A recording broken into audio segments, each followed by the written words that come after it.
are the spirit of the wind, building a habitat for the mushrooms and creatures of the forest by guiding leaves to the forest floor. Welcome to Leaf. Place the tree board and leaf mat somewhere off to the side, leaving the center of the play area open for leaves. Turn the animal mat to the appropriate side for your player count and place it somewhere nearby. Place the season marker on the starting space of the season track for your player count and give each player a matching set of 15 mushroom tokens and a player aid. Place each player's squirrel on the start space of the tree board and give the first player token to whoever most recently visited a forest. Shuffle the leaf deck and deal cards face down as follows: 3 cards to each player in a 2-player game, or 2 cards to the first and second players and 3 to the third and fourth players in a 3 to 4-player game. Keep these cards secret in your hand until you play them. Shuffle the animal deck and place it face down next to the animal mat. Then reveal the top 5 cards and place them face up in the appropriate spaces on the mat.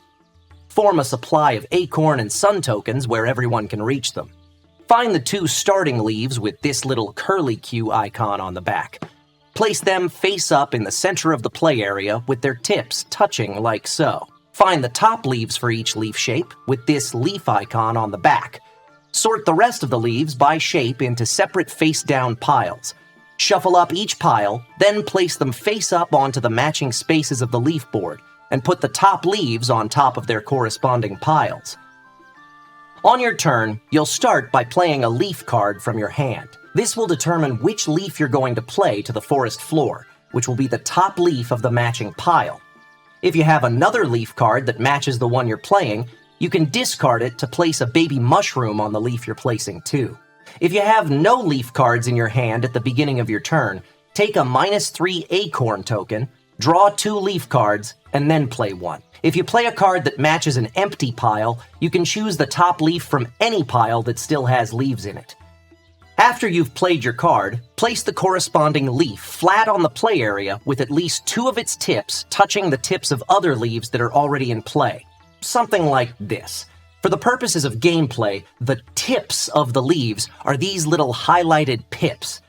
Any other points or bumps you see on a leaf tile don't count. Next, check to see if you trigger any mushroom reactions. If there are any mushrooms on the leaves your leaf is touching, look for who owns the largest mushroom on each leaf. Excluding yourself, the owner of the largest mushroom on each of these leaves is awarded a sun token from the supply. When that's done, you'll perform 1 leaf action for each leaf tip connected to the leaf you just played, in any order you'd like. For each green tip your leaf is touching, you'll draw 1 leaf card. There's no limit to hand size, and if the deck is ever depleted, just shuffle the discard pile to make a new one. For each yellow tip your leaf is touching, you'll gain a sun token. Each brown tip your leaf is touching will advance your squirrel 1 space up the tree, which will give you the reward indicated on the space your squirrel lands on. If you move on to a space with another squirrel, simply skip that space and move to the next one. If you make it to the top of the tree, anytime you're supposed to advance again, you'll just gain 1 acorn.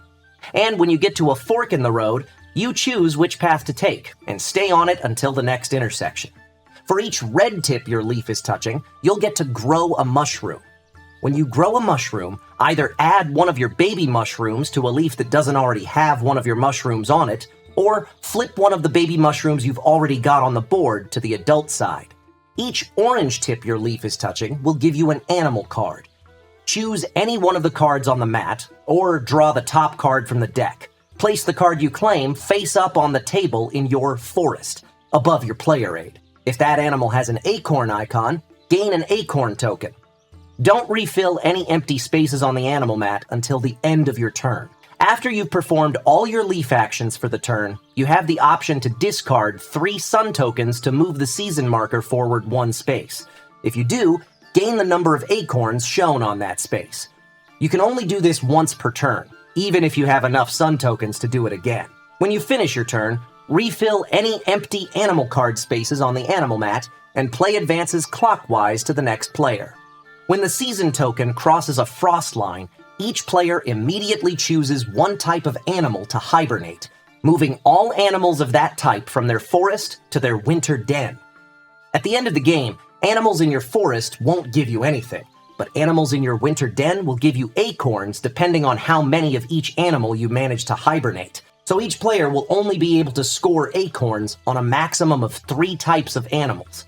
Winter begins when the season token crosses the winter line, or when the 3rd leaf pile is depleted, whichever comes first. Continue playing until all players have taken an equal number of turns. Then there's one final frost before the game ends.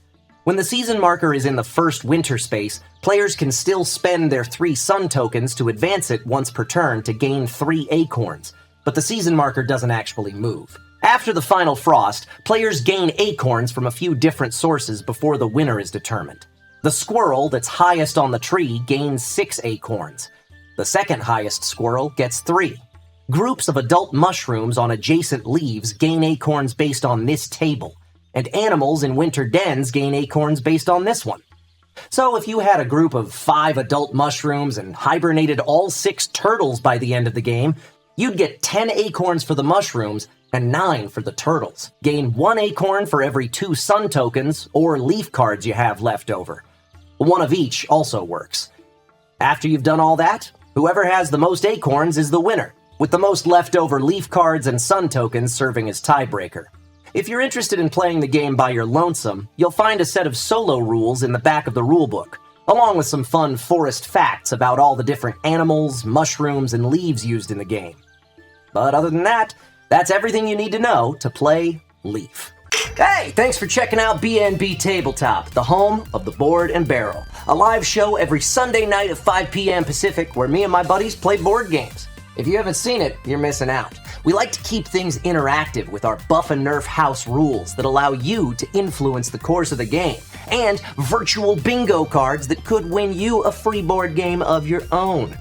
So do us a favor, do yourself a favor. Hit that like button, hit that subscribe button, and ding that notification bell. Thanks again for stopping by. We'll see you Sunday night.